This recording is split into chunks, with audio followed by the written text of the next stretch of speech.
Madam Chairperson,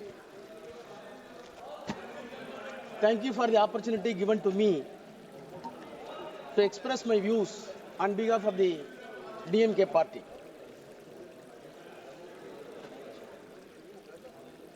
I have received the courageous speech of Honorable Minister with rapt attention, and I wondered where he got such a courage to explore the entire cock and bull stories in the parliament. Sir, Madam, I dare to say the Honorable Minister, please go through your speeches tomorrow by text. Compile the text and do tally with the JPC report and the documents submitted with the JPC. If it tallies, I will resign from this house.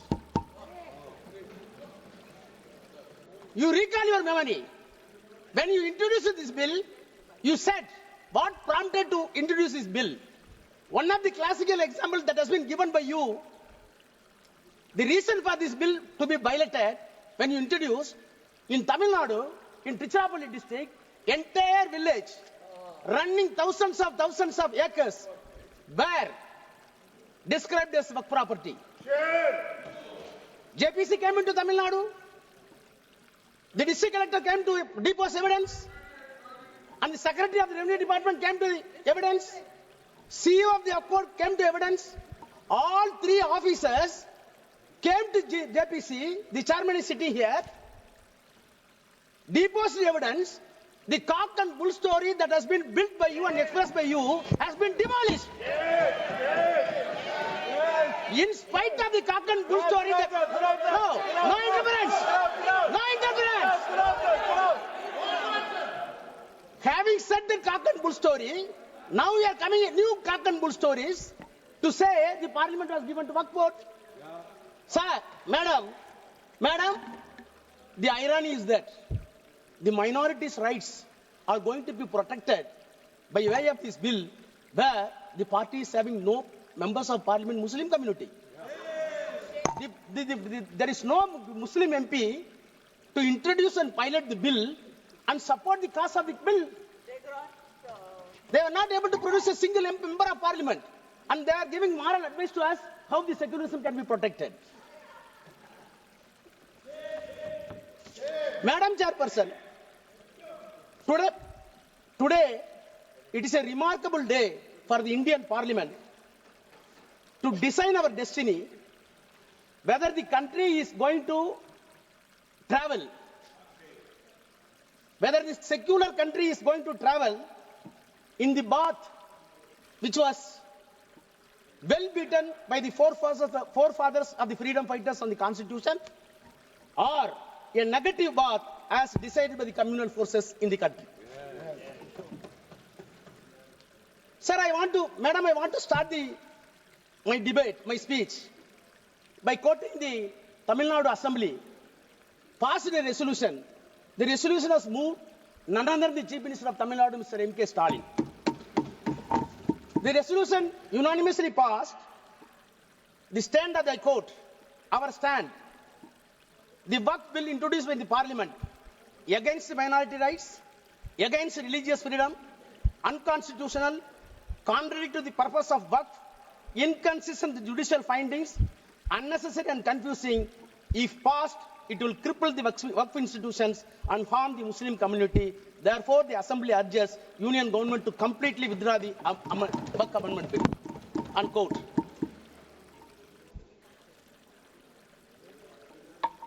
Madam Chairperson, is it not a paradoxical question that the political will, sovereign will of the entire country seems to be or deemed to be reflected in this house, whereas Tamil Nadu political will reflected in the state assembly is something not only inconsistent, completely diametrically opposite. This difference and diametrically opposite component is not going to be accepted by you, then there will be a question for integrity of this country. Please note it. Madam Chairperson, I want to take back the House in the year 1949, soon after the independence, when the constitution was made, the constitution making process was on. Of course, you will be happy that your own favorite leader, the Iron Man of this country, Sardar Vallabhbhai Patel, favorite leader of the government, they are celebrating with false claims. However, I want to put forth my views from the mouth of Sardar Vallabhbhai Patel, who was the chairman of the advisory committees for minorities in the Constitutional Assembly. He was the chairman. Who are all the members? President of India and President of the Assembly, Rajendra Prasad, Pandit Jawaharlal Nehru, later Prime Minister, Dr. Ambedkar, and Dr. Munshi. Headed by Sardar Vallabhbhai Patel, the committee took a decision and a report was placed before the Constitutional Assembly. The Constitutional Assembly report was placed on 25th May 1949. He himself says, I quote, a committee of 5 persons was appointed by the advisory committee, in which our revered president was also one of the members.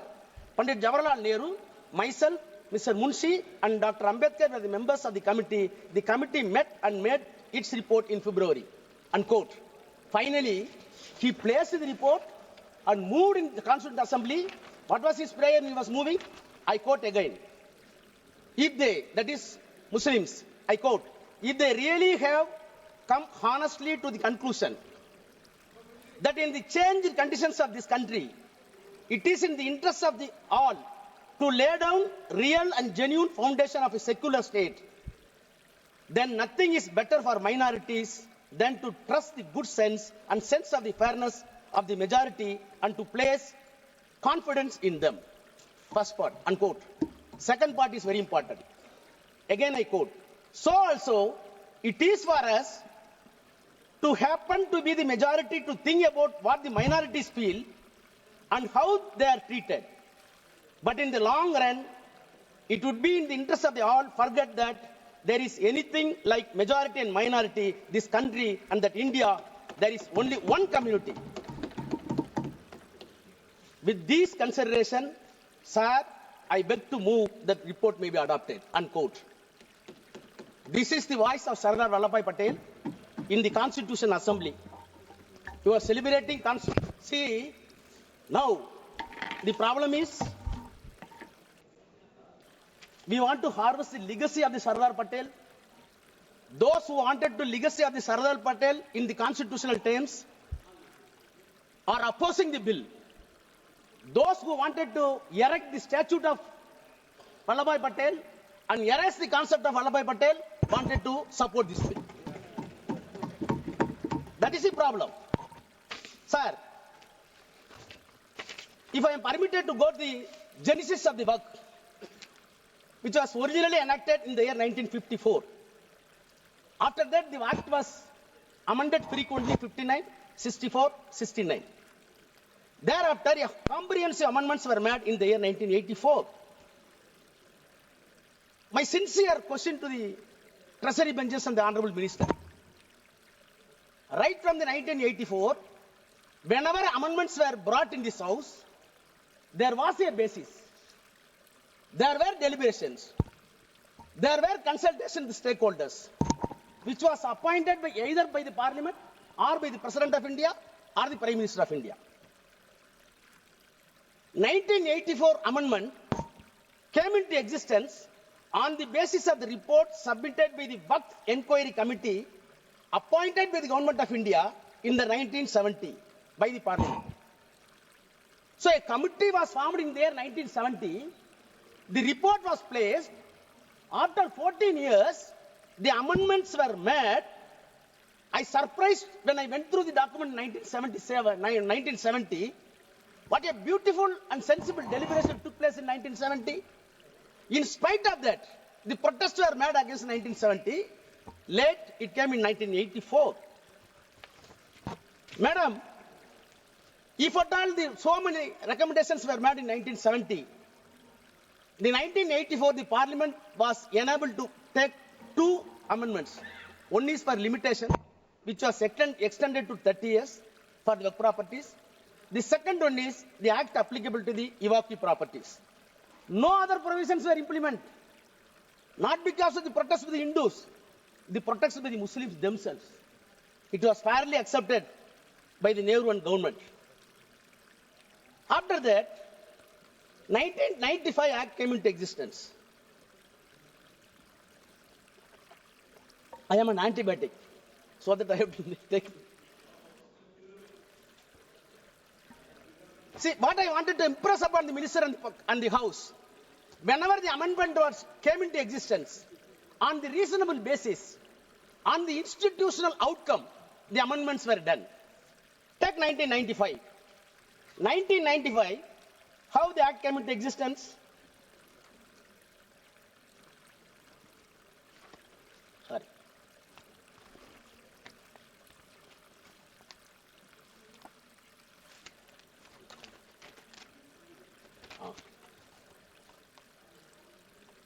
In 1985, the reason statement objects a reason. Para 2, I quote, comprehensive amendments of the Waqf Act were made in the year 1984, which were based largely on the recommendation of the Waqf Inquiry Committee set up in December 70 to inquire the administration of Waqf all levels and response to a demand made by the Parliament members during the discussion of Waqf bill. Only 2 amendments. Thereafter, the demand was made by the Muslim community to have a relook, and accordingly, it was placed in the Parliament, and 1995 Act came into existence. Now again I come to 2013. 2013, on what basis?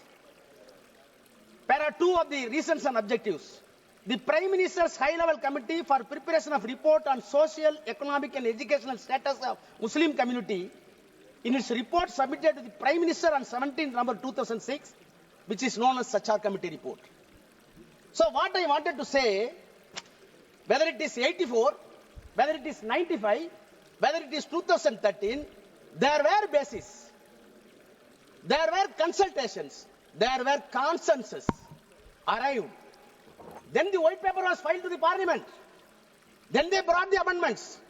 Now tell me, please tell me, on what basis this bill is being brought in house? On what basis? You can say so many stakeholders. How many stakeholders came to the JPC and substantiated our claim? Nothing. Sir, madam, all right. The way in which the bill is brought and piloted is still itself is something surreptitious measure. Surreptitious. Now, I am coming to the objects and reasons of the present bill. The present bill says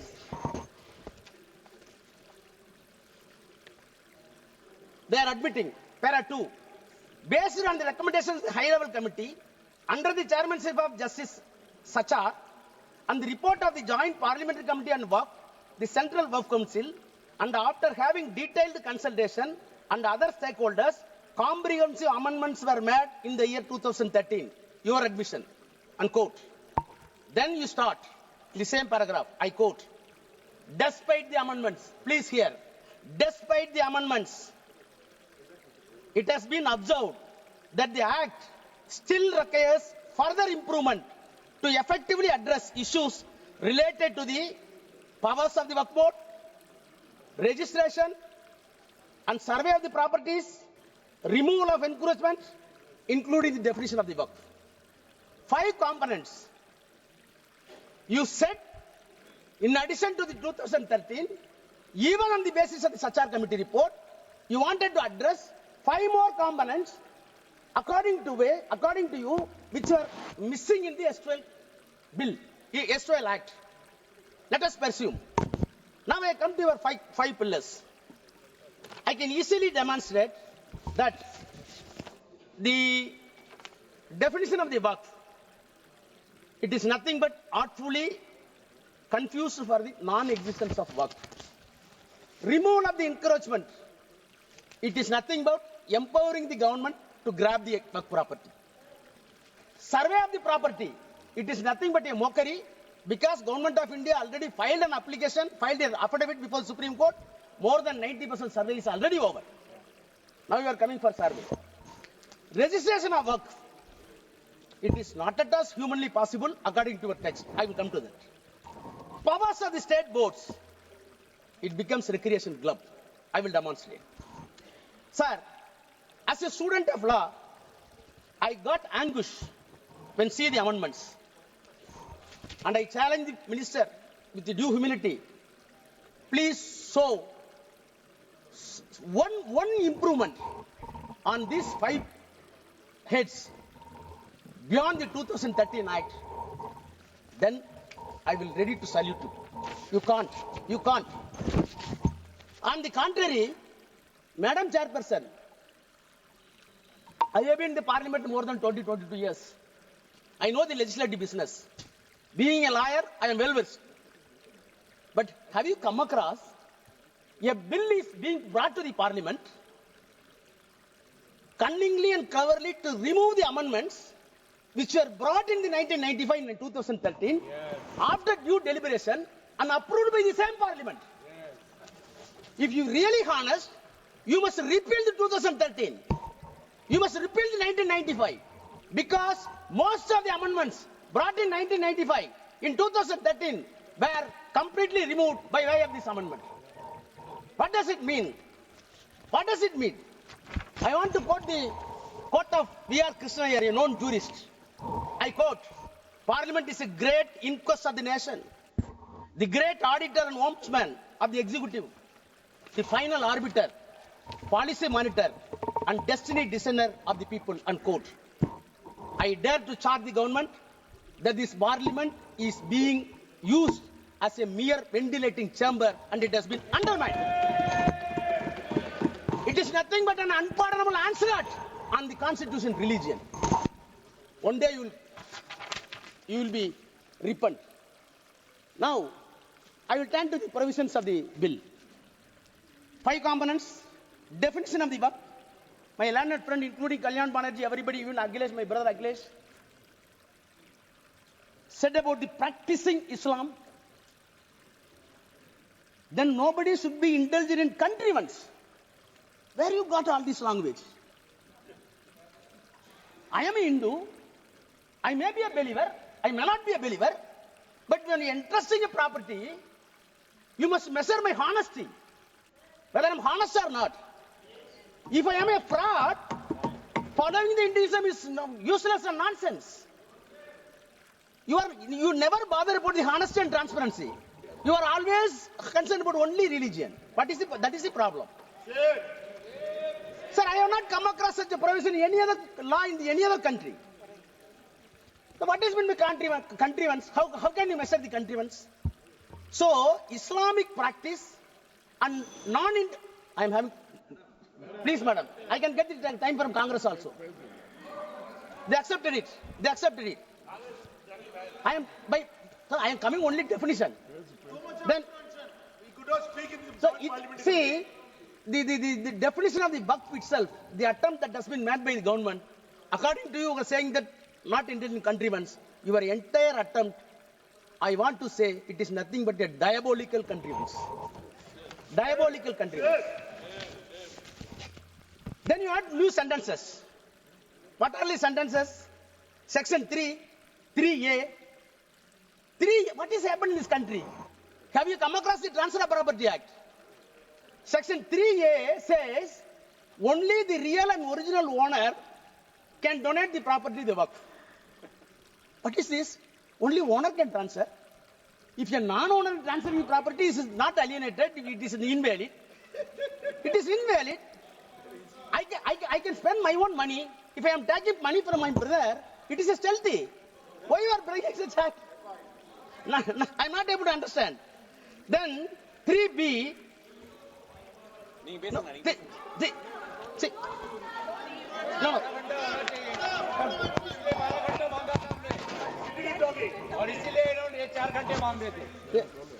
Madam, it's a serious issue. Now, all these things are introduced to you. Subclass 3C. Any government property identified or declared as Waqf property before or after the commencement of the act shall not be deemed to the Waqf property.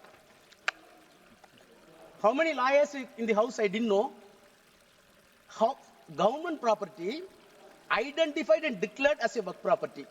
Who identified? Who declared? Who investigated? You will declare, you will identify, this property is my property and it will not be deemed as Waqf property.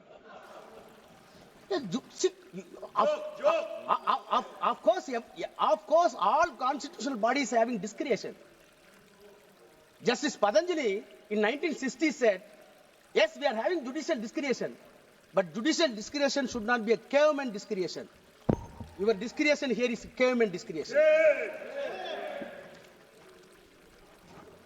So, in the name of the improvement, the government attempts to defeat the concept of Waqf, and you want to snatching the entire Waqf property in the name of the act to the government. Coming to the second, survey of the Waqf properties and removal of the encroachment. That itself is contradictory. Survey of the property is affirmative. Encroachment of the Waqf property is negative. You wanted to club it more in one. Section 4, Madam Chairperson, survey of the property for the Waqf in the STL Act, in the present Act, a survey commissioner has been designated, appointed by the government, independent to the government. He is not an independent government officer. So when dispute comes to the government and the Waqf board, the independent officer must follow the civil procedure code to investigate the title and come to a conclusion. He is a civil court. Now, survey commissioner has been replaced with the district collector. Yes. My honest question is, any dispute between the Waqf board and the government, how a collector can be a judge? You know the principle of natural justice. No one can be a judge for his own cause. Yes. Same collector is sitting and he is deciding who is the owner of the property. Unknown to the law, unknown to the criminal jurisprudence, unknown to the entire legal fraternity. How collector can investigate? Then this bill want to revisit the encroachment. Survey is over, now encroachment. Please hear me. You said you wanted to revisit the enforcement according to recent object. Section 54 deals with encroachment. Please see your bill. Any small attempt? Did you change a full stop and comma? Did you change a single letter in 54? You did not change anything. But you are claiming in the recent object that we wanted to revisit in the bill. On the contrary, what you did it, as my friend put it, 52A, you wanted to make very stringent laws to protect the minorities of the country. The SOL Act says, the present Act says, rigorous imprisonment and penalty. You are saying that it is simple regressment. Simple imprisonment. And the offence committed in the Waqf Board presently is cognizable and non-bailable. You are making it bailable. I want to recall the Bilkis Banu.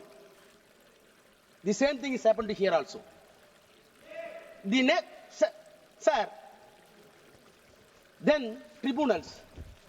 In 1995 and 2013, Madam Chairperson, as a student of law again saying, the creation of tribunal itself, we want to segregate the lengthy process of the judicial process in the civil court and high court and supreme court.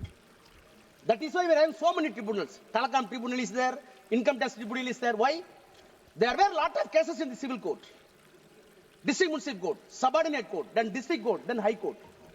So such a simple and peculiar matter should be referred to the specific court for which the constitution permits you constitute a tribunal. You constitute a tribunal and very clearly said tribunal decision is final. Why it is final? Already survey commissioner has been conferred with the civil court. He is not an individual man. He is an institution under law. He is following CPC. When he is following Civil Procedure Code and Indian Evidence Act, the SOL Act, He himself in court, first court. The second court is tribunal. Third court, it is permitted in the law. On sum motu or on application, it can go to High Court. Where is your problem? Where is your problem? But you wanted to say tribunal is not final. We will decide. What type of jurisprudence we are having? Then come to the registration. Madam, registration. 36-1. 36-1. Earlier, 5 minutes. Please, 5 minutes. I will take my time. So, no. If you, yes, minister is having questions. Registration. आपको इसमें भी जल्दबाजी करना है। Okay, tell. Registration. Come to the registration. Come to the registration. Earlier, the Waqf property can be declared by virtue of section 36(1) as Waqf property after the due process. What are the process? In the act itself says. Now, you want to bring 7A. What 7A says?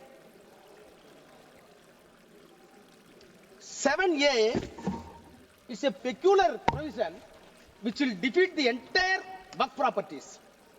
I will read, please permit me to read section 7. 7A, now, new provision. It shall not be registered, the property shall not be registered unless the dispute is decided by competent court. The power has been entrusted to the collector. Collector will hear the matter for registration. During the registration, any dispute is found, then the final decision will not be taken. It will be decided by the court. Which court? Up to Supreme Court. Thereafter, section 10, no suit, no appeal will lie upon that. What does it mean? You wanted to say this property is not Waqf property, go for the dispute, it will go to Supreme Court, it will take 30 years, till then this property will be deemed as government property. What does it mean? It will be deemed as a government property. What does it mean? Then come to the register. Register also completely impossible in way it was dropped. Madam Chairperson, the constitution of boards, all members have spoken about. I do not take much time. Why you are injecting non-Muslims? HRNC Act are there in each and every act.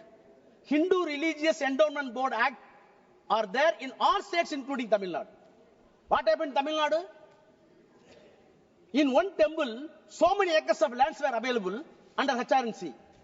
Out of the income, HRNC board decided to run a arts college. Arts college. Recruitments were my professors. On merit, one Muslim came. Immediately, RSS and Hindu Munnani gave a categorical statement. It is our property. Why you are accommodating a Muslim professor?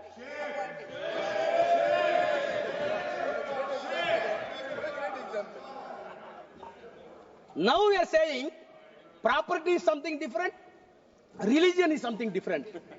Baba, don't teach lessons. My prayer is, our prayer is, religion is something different, politics is something different. Don't mix it. Don't mix it. That is our prayer.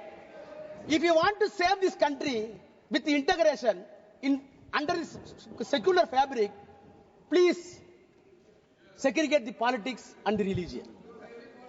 Now I come to, no, I'm concluding. Section 40, very important. Section 40, madam, any property of the work property converted into trust or converted into society's act, none other than else, by the statutory bodies of the concerned state, is a work property. If it is found by the board, then the board can initiate inquiry according to this act by way of survey and by way of the deciding title, and ultimately it comes to a conclusion it is work property. If it is not there, you leave it. Why you are removing this provision? What is the reason given to this? It was not at all deliberated in the JPC. Madam Chairperson, Madam, I am closing. Madam, 2 minutes, I am closing. Madam Chairperson, lastly, 108A, overriding power, that is the safeguard. Whatever be the special act, take it PCR Act, Prevention of Corruption, Civil Rights, take it SC/ST, take it dowry prohibition. Whatever be the special legislation meant, either by the Assembly or by the Parliament, such a overriding power must be there to protect the interests of the particular community. Yes. You are removing that. At last, soon after the independence, 1 minute, I am closing it. Soon after the independence, the Prime Minister of India, soon after the independence, please, Mani sir. one sentence I read close. Soon after the independence, Prime Minister of India used to write all the Chief Ministers of India, all the states.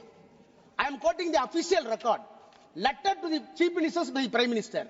I quote, I have a great deal of evidence to show an organization which is in the nature of a private army and which is definitely proceeding the strictest Nazi lines, even following the technique of organization. The Nazi party brought Germany to ruin, and I have little doubt if these tendencies are allowed to spread and increase in India, they would do enormous injuries to India. No doubt, India would survive, but she would be grievously wounded and would take long time to recover, unquote. Who said it? Pandit Jawaharlal Nehru. What is the organization? RSS. thank you. I warn this government. Don't go along with RSS.